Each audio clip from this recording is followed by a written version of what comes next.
নমস্কার, ঝামাপুকুর চ্যানেলে আপনাদেরকে স্বাগত। আজকে আপনাদের শোনাবো উল্লাস মল্লিকের পেট ফাটা 18 থেকে নেওয়া হাসির গল্প ঘেঁটে দিলে নতুন হবে জীবন। ফার্নিচার মেয়েদের গয়নার মতো, একদম না থাকলে পড়শি বলবে হাফ হাতে পার্টি, কেনার দম নেই। আবার গাদাগাদি থাকলে বলবে রুচি নেই, পয়সা আছে তাই কিনেছে। গয়না মেয়েদের অবসেশন হলে ফার্নিচার হলো স্বামী স্ত্রীর যৌথ প্যাশন। মোটামুটি এখন বিয়ে পাকা হওয়ার পর থেকে শুরু হয় কেনাকাটা, তারপর চলতেই থাকে, জীবনভর চলতে থাকে। এর মধ্যে কত উত্থান পতন, কত মান অভিমান সম্পর্কের কত বাঁকচোর। তবুও এর মধ্যে অজানা আগন্তুকের মতো ঠিক কখন যেন এসে যায় তারা। তবে সবচেয়ে মর্মান্তিক ট্র্যাজেডি হলো জীবনের অন্তিম ফার্নিচারটা নিজের পছন্দসই কেনার উপায় নেই। এখানে পরনির্ভরতা অবশ্যম্ভাবী, পররুচিতে চোখ বুজে সায় দিতে হয়। ঘরের প্রধানতম আসবাব বলা বাহুল্য খাট। ইনি মন্ত্রিসভার প্রধানমন্ত্রী, বাকি সব আসবাবের নিয়ন্ত্রক। যদি সেগুন বা মেহগনি কাঠের জম্পেশ পালঙ্ক হয়, তার পাশে রট আয়রনের শৌখিন ড্রেসিং টেবিল রাখলে মনে হবে সোনার চন্দ্রহারের সঙ্গে প্ল্যাটিনাম চুরি পড়েছে। ভারী কি পালঙ্ক, যার পায়াগুলো বাঘের থাবার মতো, দুপাশে উঁচু কারুকাজ যদি থাকে, তবে চেয়ার টেবিল আলনা আলমারি হবে উপযুক্ত রাশভারী চেহারার। হাল ফ্যাশনের বক্স খাট বা ডিভান হলের সঙ্গে সোফা, কর্নার টেবিল, ওয়ার্ড্রোব। আবার খাট যদি রট আয়রনের হয়, তবে ঘরে কাঠের নো এন্ট্রি। তখন পারিষদবর্গ সবাই আয়রন ম্যান। ঘটিবাটি পাশাপাশি থাকলে নাকি ঠোকাঠুকি অনিবার্য। ফার্নিচার নিজেরা ঝামেলায় জড়ায় না, কিন্তু গৃহযুদ্ধ লাগিয়ে দেয়। বাড়ির সব আসবাবপত্র এক জায়গায় রেখে যদি একটা জীবন কাটিয়ে দেয় কোনো দম্পতি, তবে বুঝতে হবে তাদের প্রেমে ঘুণ পোকা লেগেছে। কিছুদিনের মধ্যেই হুড়মুড় করে ভেঙে পড়বে। দাম্পত্য যখনই বাক্যময়, বর্ণময় এবং সঙ্গত কারণে প্রেমময় হবে, তখনই ফার্নিচার বৃন্দের ঠ্যাং বেরোবে, ডানা গজাবে। ঘরের উত্তর পূর্ব দিকের যে খাট, তার হঠাৎই মনে হতে থাকবে দক্ষিণের জানালার ধারটা তোফা জায়গা, আলো বাতাসের হুটোপুটি।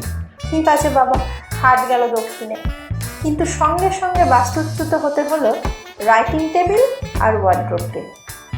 তারা এদিকে এসে ঘাড় ধাক্কা দিল ড্রেসিং টেবিলকে। সে উদ্বাস্তু হয়ে অন্যদিকে জবরদখল করলো। তখন আবার ওয়ার্ড্রোবকে হতে হলো ধাই নাড়া। আরে কি কাণ্ড! ওয়ার্ড্রোবটা ওখানে গিয়ে ঢেকে দিল যে বুসানের ছবিটা।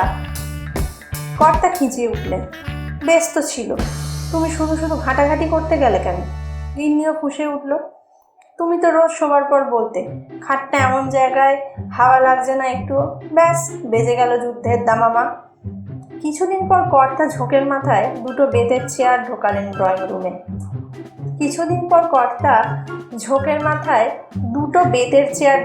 ড্রয়িং রুমে।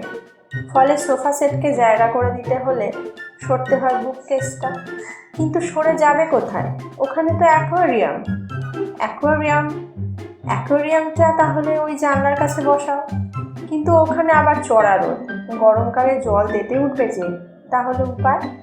টিভি সেটটাকে তো জায়গা মতো রাখতেই হবে। আই লেভেল থাকে জানে। ফের শুরু হয়ে গেল কর্তাগিন্নির মধ্যে। আসলে ফার্নিচার হলো গেঞ্জির সুতো, একটা ধরে টানলে সবগুলোতে টান পড়ে। যেমন বাচ্চারা ললিপপ, সুন্দরী ফুচকা, হনুমান কলা, তেমনই কিছু মানুষ ফার্নিচার দেখলে ভয়ানক চঞ্চল হয়ে ওঠে। প্রয়োজন থাক বা না থাক, গৃহবন্দী না করা পর্যন্ত শান্তি নেই। এদের ঘর ঢেকে যায় ফার্নিচারে, বাড়িতে পা দেবার জায়গা নেই। কাজের লোকের দম ফাটা দশা। মেঝের চারিদিকে বিস্তর খাঁজ খোঁজ ওদিকদি। রোজ ভিতর থেকে ময়লা টেনে বের করতে করতে জান পয়লা। তার উপর যখন তখন ঘাড়ের উপর হুমড়ি খেয়ে পড়ার ভয়। আর ছুঁচো ইঁদুর আরশোলাদের লীলাক্ষেত্র। তবে ফার্নিচারও ভোল বদলাচ্ছে। ঢাউস পালঙ্ক, পেল্লায় আলমারি, গোবদা সোফা লিলিপুট ফ্ল্যাটে অচল। টানাটানি ফ্লোরে স্পেস সেভিং ফার্নিচার। একই অঙ্গে কত রূপ। দেওয়ালে সাঁটা ডাইনিং টেবিল, টেনে পাতালেই ভিতরে কাভার্ড। এই চেয়ারের গর্ভে আরও 5 জন। জুতোর র্যাক দেখে মনে হবে সিন্ধুক। পাদুকারা সব আত্মগোপন করে আছে ভিতরে। উপরে শোভা পাচ্ছে ফ্লাওয়ার ভাস বা শোপিস। জুতোর র্যাক না বলে জুতোর বাড়ি বললে যথাযোগ্য সম্মান দেওয়া হয়। যে কথা হচ্ছিল, ফার্নিচার এবং দাম্পত্য কলহ। বাড়িতে ফার্নিচার থাকলে কলহ হবেই, আর কলহ মানেই ধরে নেওয়া যায় প্রেম আছে। অর্থাৎ গাণিতিকভাবে প্রমাণিত ফার্নিচার ইকুয়াল টু প্রেম। রোজকার গতানুগতিক জীবনে ফার্নিচারই ভরসা, আলো না দাম্পত্যের নুন মশলা। মাঝে মাঝে ঘেঁটে দিলে নতুন হবে জীবন। টানা বছরের পর বছর মাথার দিকে ওয়ার্ড্রোব, পায়ের কাছে ড্রেসিং টেবিল, ডান দিকে জানালা, বাঁদিকে বউ। জীবন একঘেয়ে হতে বাধ্য। বউকে বেশি নাড়াচাড়া না করাই ভালো, তার চেয়ে টার্গেট করো ফার্নিচারকে।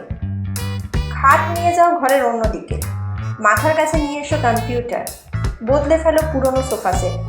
দেখবে পালিশ চটা বউকেও ব্র্যান্ড নিউ মনে হচ্ছে, অথবা পরস্পর। পুনশ্চ এত কাণ্ড করেও আমার এক বন্ধু হতাশ। তার নাকি সব ফার্নিচারকে ঘুরিয়ে ফিরিয়ে সব জায়গায় খাটানো হয়ে গেছে। এখন যেখানেই রাখছে দেখছে, ও বাবা, এ তো চেনা চেনা ঠেকছে। কিছুদিন আগেই তো ডিটো এই কম্বিনেশন ছিল। ফলে আবার সেই থরবড়ি খাড়া জীবন। বিস্তর মাথা ঘামিয়ে জম্পেশ একটা প্ল্যান ভেবেছে। তারা নিজেরাই ঘন ঘন জায়গা বদলাচ্ছে ফার্নিচারের মতো। রাতে কিছুদিন সোফায় শুলো, তো তারপর কিছুদিন ডাইনিং টেবিলে, পরে কয়েকদিন হয়তো বাথরুমের সামনে। বেশ রেজাল্ট পাচ্ছে, টকবক করছে যৌথ জীবন। শুনে আমি অনেকক্ষণ বাকরুদ্ধ রইলাম। শেষে বললাম, এখন শুচ্ছিস কোথায়? খাটের নিচে। স্মিত হেসে বন্ধু বলল, ভারী চমৎকার জায়গা রে, তুইও ট্রাই করে দেখতে পারিস, মনে হবে দ্বিতীয় ফুলশয্যা। বন্ধু পত্নীও দেখলাম লাজুক মুখে সায় দিল।